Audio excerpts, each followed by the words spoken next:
Sir Gawain and the Green Knight by Anonymous. Translated by Simon Armitage. Fitt 2. This happening was a gift, just as Arthur had asked for and had yearned to hear of while the year was young.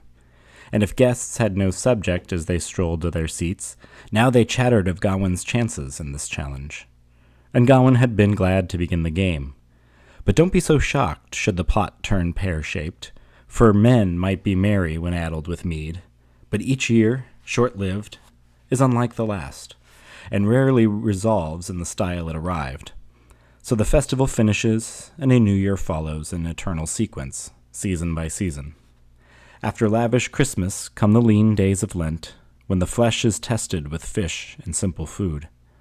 When the world's weather wages war on winter, cold shrinks earthwards, and the clouds climb. Sun-warmed, shimmering rain comes showering into meadows and fields where flowers unfurl. Woods and grounds wear a wardrobe of green.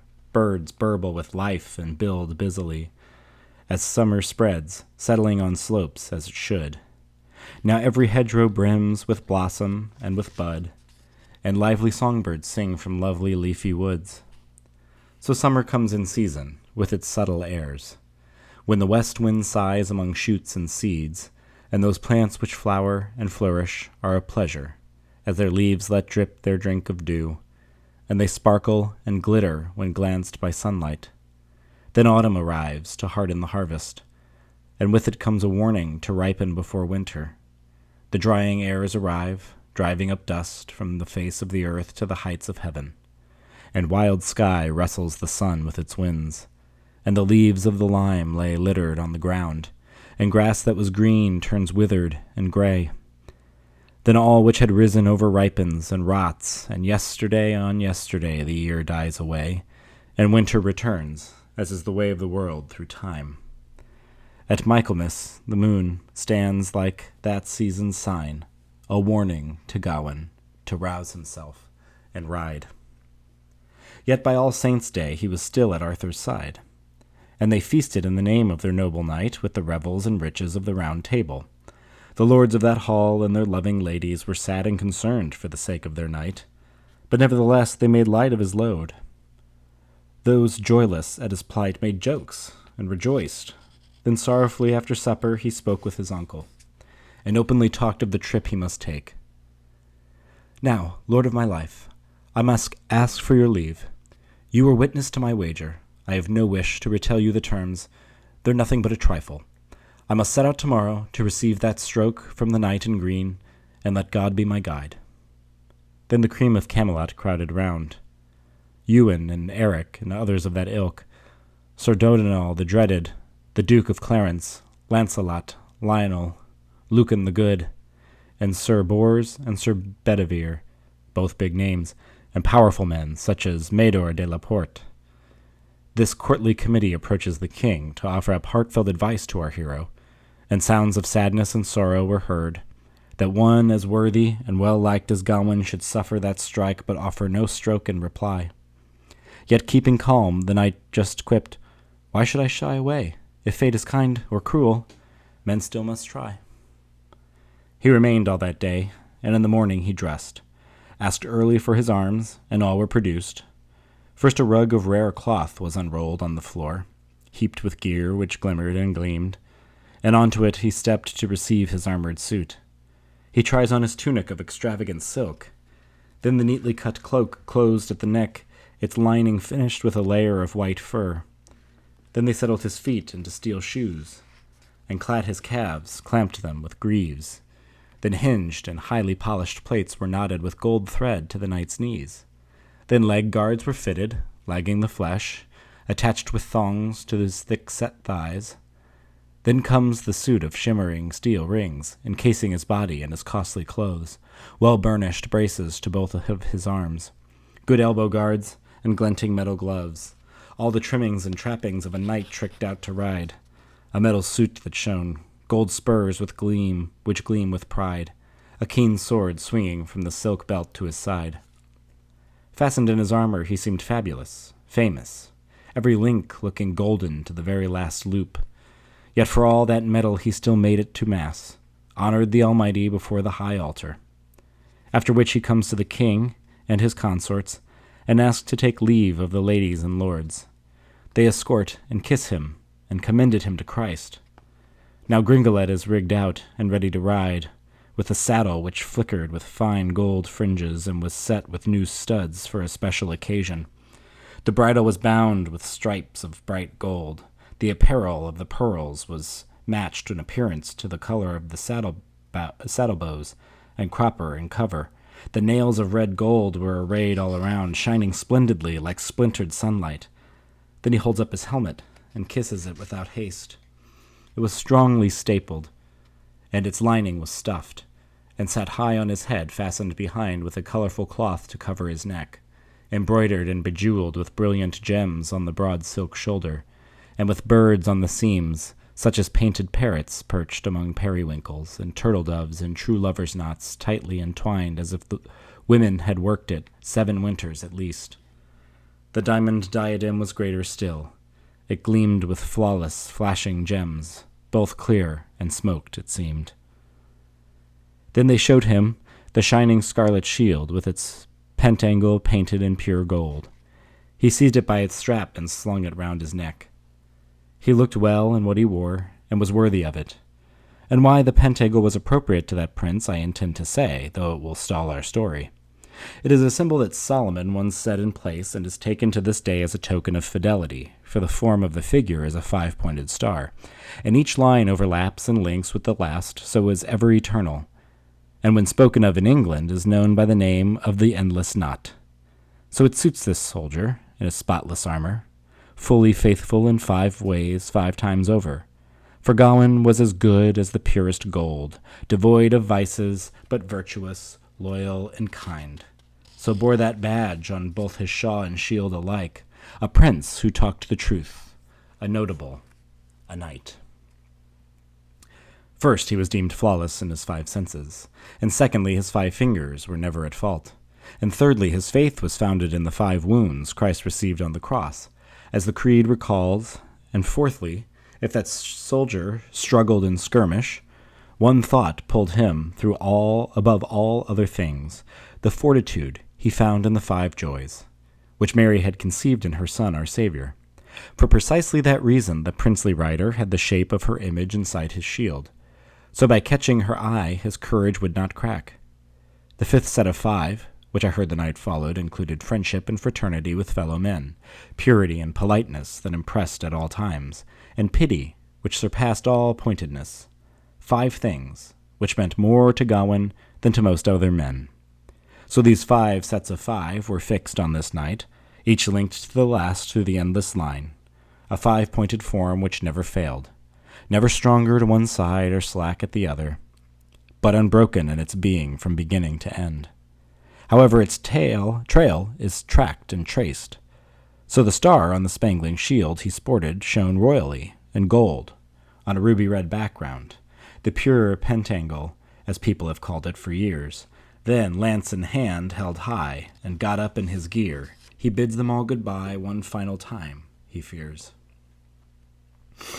Spiked with spurs, the steeds sped away, with such force that the firestone sparked underfoot. All sighed at the sight, and with sinking hearts they whispered their worries to one another, concerned for their comrade. A pity, by Christ, if a lord so noble should lose his life. To find his equal on earth would be far from easy. Cleverer to have acted with caution and care, deemed him a duke, a title he was due, leader of men, lord of many lands. Better that than being battered into oblivion, beheaded by an ogre through headstrong pride. How unknown for a king to take counsel of a knight in the grip of an engrossing Christmas game. Warm tears welled up in their weepy eyes, as gallant Sir Gawain galloped from the court that day. He sped from home and hearth, and went his winding way on steep and snaking paths, just as the story says. Now through England's realm he rides and rides, Sir Gawain, God's servant, on his grim quest, passing long dark nights unloved and alone, foraging to feed, finding little to call food, with no friend but his horse through forests and hills, and only our Lord in heaven to hear him. He wanders near to the north of Wales, with the Isle of Anglesey off to the left. He keeps to the coast, fording each course, crossing at Holyhead, and coming ashore in the wilds of the Wirral, whose wayward people both God and good men have quite given up on. And he constantly inquires of those he encounters if they know or not, in this neck of the woods, of a great green man or a green chapel. No, they say, never, never in their lives. They know of neither the chap nor the chapel. So strange. He trails through the bleak terrain. His mood and manner change at every twist and turn towards that chosen church. In a strange region, he scales steep slopes. Far from his friends, he cuts a lonely figure. Where he bridges a brook or wades through a waterway, ill fortune brings him face to face with a foe. So foul or fierce he is bound to use force. So momentous are his travels among the mountains, to tell just a tenth would be a tall order. Here he scraps with serpents and snarling wolves. Here he tangles with wadwoos, causing trouble in the crags, or with bulls and bears and the odd wild boar. Hard on his heels through the highlands come giants. Only diligence and faith in the face of death will keep him from becoming a corpse or carrion. And the wars were one thing, but winter was worse. Clouds shed their cargo of crystallized rain, which froze as it fell to the frost-glazed earth. With nerves frozen numb, he napped in his armor, bivouacked in the blackness amongst bare rocks where meltwater streamed from the snow-capped summits, and high overhead hung chandeliers of ice. So in peril and pain, Sir Gawain made progress, crisscrossing the countryside until Christmas Eve. Then at that time of tiding, he prayed to highest heaven, let Mother Mary guide him toward some house or haven. Next morning he moves on, skirts the mountainside, descends a deep forest, densely overgrown with ancient oaks and huddles of hundreds and vaulting hills above each half of the valley. Hazel and hawthorn are interwoven, decked and draped in damp, shaggy moss, and bedraggled birds on bare black branches pipe pitifully into the piercing cold. Under cover of the canopy, he girded Gringolet through mud and marshland, a most mournful man, concerned and afraid in case he should fail in the worship of our deity, who on that date was born the Virgin Son to save our souls. He prayed with heavy heart, Father, hear me, and Lady Mary, our Mother most mild, let me happen on some house where mass might be heard, and matins in the morning. Meekly I asked, and here I utter my pater, Ave, and creed. He rides the path and prays, dismayed by his misdeeds, and signs Christ's cross and says, Be near me in my need. No sooner had he signed himself 3 times than he became aware in those woods of high walls and a moat on a mound bordered by the boughs of thick-trunked timber which trimmed the water. The most commanding castle a knight ever kept, positioned in a site of sweeping parkland with the palisade of pikes pitched on the earth. In the midst of tall trees for 2 miles or more from the corner of his eye, this castle became clearer, as it sparkled and shone within shimmering oaks, and with helmet in hand he offered up thanks to Jesus and St. Julian, both gentle and good, who had courteously heard him and heeded his cry. A lodging at last, so allow it, my lord. Then he girdled Gringolet with his gilded spurs, and purely by chance chose a principal approach to the building, which brought him to the end of the bridge with haste. The drawbridge stood withdrawn, the front gates were shut fast. Such well-constructed walls would blunt the storm wind's blast. In the saddle of his steed he halts on the slope of the delving moat with its double ditch. Out of water of monstrous depth the walls then loomed overhead in a heavenly height, course after course of crafted stone. Then battlements embellished in the boldest style, the turrets arranged around the ramparts with lockable loopholes set into the lookouts. The knight had not seen a more stunning structure. Further in, his eye was drawn to a hall, attended architecturally by many tall towers with a series of spires spiking the air, all crowned by carvings exquisitely cut. Uncountable chimneys, the color of chalk, spreaded from the roof and sparkled in the sun. So perfect was that vision of painted pinnacles clustered within the castle's enclosure that it appeared that the place was cut from paper. Then a notion occurred to that noble knight, to inveigle a visit, get invited inside, to be hosted and housed. and all the holy days remain. Responding to his call, a pleasant porter came, a watchman on the wall, who welcomed Sir Gawain. "Good morning," said our man. "Will you bear a message to the owner of this hall and ask him for shelter?" "By St. Peter," said the porter, "it'll be my pleasure, and I'm willing to bet you'll be welcome to a bed." Then he went on his way, but came back at once with a group who had gathered to greet the stranger. The drawbridge came down, and they crossed the ditch and knelt in the frost in front of the knight, to welcome this man in a way deemed worthy. Then they yielded to their guest, yanked open the gate, and bidding them to rise, he rode across the bridge. He was assisted from the saddle by several men, and the strongest amongst them stabled his steed. Then knights and the squires of knights drew near to escort him with courtesy into the castle, and he took off his helmet. Many hasty hands reached out to receive it and to serve this stranger, and his sword and his shield were taken aside. Then he made himself known to nobles and knights, and proud fellows pressed forwards to confer their respects. Still heavy with armor, he was led to the hall, where a fire burned bright with the fiercest flames. Then the master of the manor emerged from his chamber to greet him in the hall with all due honor, saying, "Behave in my house as your heart pleases. To whatever you want, you are welcome. Do what you will." "My thanks," Gawain exclaimed. "May Christ reward you well." Then firmly, like good friends, they hugged and held a while. Gawain gazed at the lord, who greeted him gracefully, the great one who governed that grand estate, powerful and large in the prime of his life, with a bushy beard as red as a beaver's, steady in his stance, solid of build, with a fiery face, but with fine conversation. A man quite capable, it occurred to Gawain, of keeping such a castle and captaining his knights. Escorted to his quarters, the lord quickly orders that a servant be assigned to assist Gawain. And many were willing to wait on his word.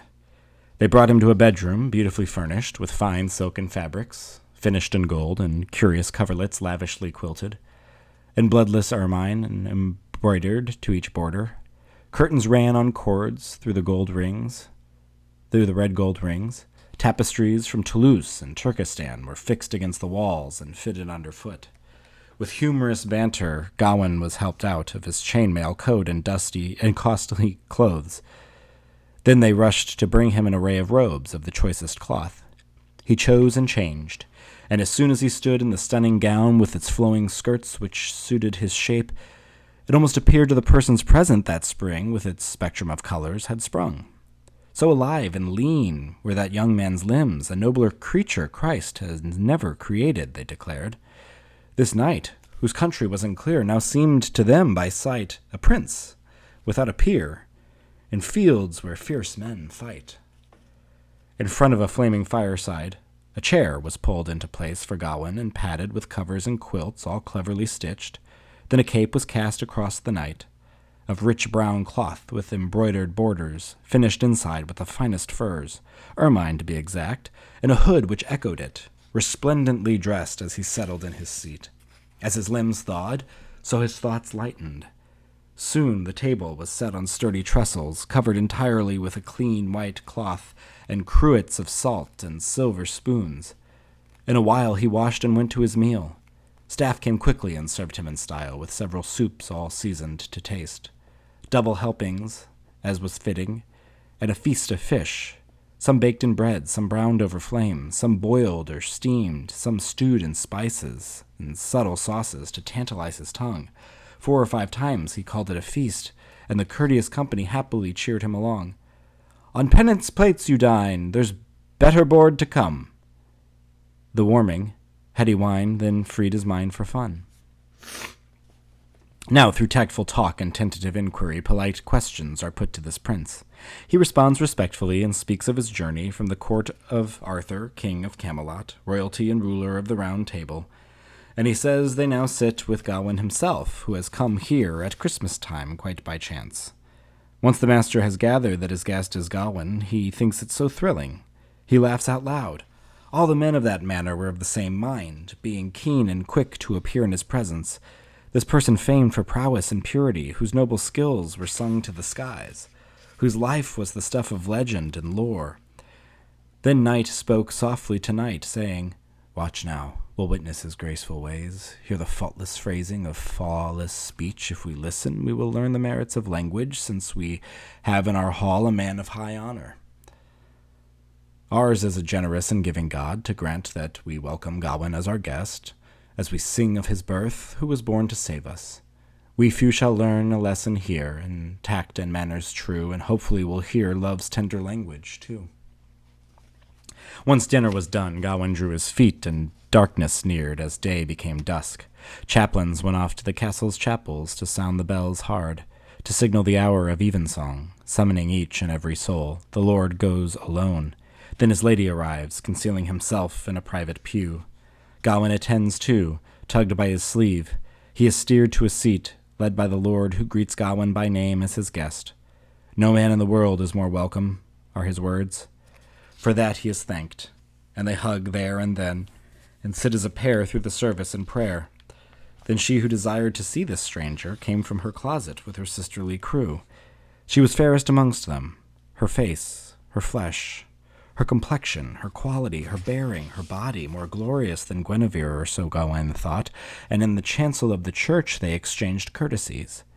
She was hand in hand with the lady to her left, someone altered by age, an ancient dame, well respected, it seemed, by the servants at her side. Those ladies were not the least bit alike. One woman was young, one withered by years. The body of the beauty seemed to bloom with blood. The cheeks of the crone were waddled and slack. One was clothed in a kerchief clustered with pearls which shone like snow on the slopes of her upper breast and bright bare throat. The other was noosed and knotted at the neck, her chin enveloped in chalk-white veils, her forehead fully enfolded in silk, with detailed designs at the edges and hems, nothing bare except for the black of her brows and the eyes and the nose of her naked lips, which were chapped and bleared, and a sorrowful sight. A grand old mother, a matriarch she might be hailed. Her trunk was square and squat, her buttocks bulged and swelled. Most men would sooner squint at her whose hand she held. Then Gawain glanced at the gracious-looking woman, and by leave of the Lord he approached those ladies, saluting the elder with a long, low bow, holding the other for a moment in his arms, kissing her respectfully and speaking with courtesy. They request his acquaintance, and quickly he offers to serve them, unswervingly should they say the word. They take him between them, and talk as they walk, to a hearth full of heat, and hurriedly ask for specially spiced cakes, which are speedily fetched, and wine filled each goblet again and again. Frequently the Lord would leap to his feet, insisting that mirth and merriment be made. Hauling off his hood, he hoisted it on a spear. A prize he promised to the person providing most comfort and cheer at Christmas time. And my fellows and friends shall help in my fight, to see that it hangs from no head but my own, so the laughter of that lord lights up the room. And Gawain and the gatherings are gladdened by games till late. So late, his lordship said, that lamps burn bright with light, then blissful, bound for bed. Sir Gawain waved good night. So the morning dawns when man remembers the day our Redeemer was born to die. And every house on earth is joyful for Lord Jesus. Their day was no different. Being a diary of delights, banquets and buffets were beautifully cooked and dutifully served to diners at the dais. The ancient elder sat highest at the table with the Lord, I believe, in the chair to her left, the sweeter one, and Gawain took seats in the center, and were first at the feast to dine. Then food was carried around as custom decrees, and served to each man as his status deserved. There was feasting, there was fun, and such feelings of joy as could not be conveyed by quick description, yet to tell it in detail would take too much time. But I'm aware that Gawain and the beautiful woman found such comfort and closeness in each other's company, through warm exchanges of whispered words and refined conversation free from foulness, that their pleasure surpassed all princely sports by far. Beneath the din of drums, men followed their affairs, and trumpets thrilled and thrummed, as these two tended theirs. They drank and danced all day, and the next, and danced and drank the day after that. Then St. John's Day passed with a gentler joy as the Christmas feasting came to a close. Guests were to go in the grayness of dawn, so they laughed and dined as the dusk darkened, swaying and swirling to music and song. Then at last in the lateness they upped and left. toward distant parts along different paths. Gawain offered his goodbyes, but was ushered by his host to his host's own chamber in the heat of its chimney, waylaid by the Lord so the Lord might thank him profoundly and profusely for the favor he has shown in honoring his house at that hallowed season, the lightening every corner of the castle with its character. For as long as I live, my life shall be better that Gawain was my guest at God's own feast. By God, said Gawain, by the gratitude goes to you. May the high King of heaven repay your honor. Your requests are now this knight's commands. I am bound by your bidding. No boon is too high to say. At length his lordship tried to get his guest to stay, but proud Gawain replied, he must now make his way. Then the lord, being curious, made a courteous inquiry of what desperate deed in the depth of winter should coax him from Camelot so quickly and alone before Christmas was over in the king's court. What you ask, said the knight, you shall now know. A most pressing matter prized me from that place.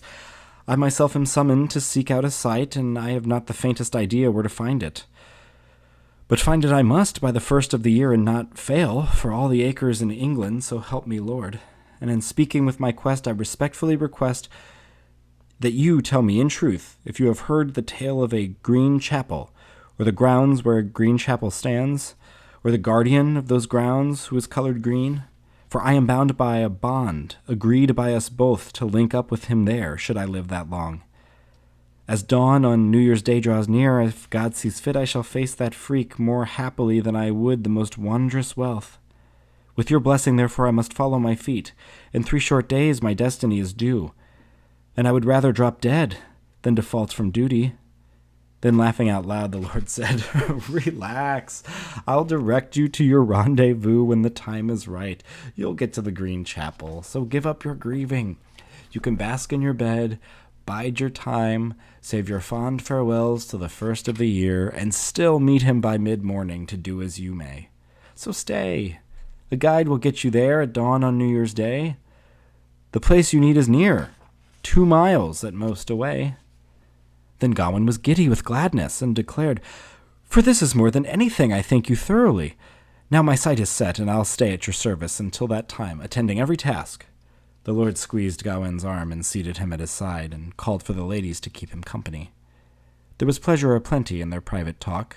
The lips of the Lord ran wild with words, like the mouth of a madman not knowing his own mind. Then speaking to Gawain, he suddenly shouted, you have sworn to serve me whether I instruct. Will you hold to that oath right here and now? You may trust my tongue, said Gawain in truth, for within these walls I am servant to your will, the Lord said warmly. You are weary and worn, hollow with hunger, harrowed by tiredness, yet you joined in my reveling right royally every night. You relax as you like, lie in your bed until Mass tomorrow, then go to your meal where my wife will be waiting. She will sit at your side to accompany and comfort you in my absence from court.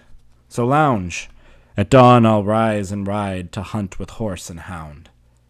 The gracious knight agreed, and bending low he bowed. Furthermore, said the master, let's make a pact. Here's a wager. What I win in the woods will be yours, and what you gain while I'm gone you will give to me. Young sir, let's swap and strike a bond. Let a bargain be a bargain, for worse or for better. By God, said Gawain, I agree to the terms, and I find it pleasing that you favor such fun. Let drink be served, and we'll seal the deal, the Lord cried loudly, and everyone laughed. So they reveled and caroused uproariously, those lords and ladies, for as long as they liked. Then they tired and slowed and stood, and they spoke with immaculate exchanges of manners and remarks, and with parting kisses the party dispersed, footmen going forward with flaring torches, and every lord was led at last towards bed to dream. Before they part, the pair repeat their pact again. That lord was well aware of how to host a game.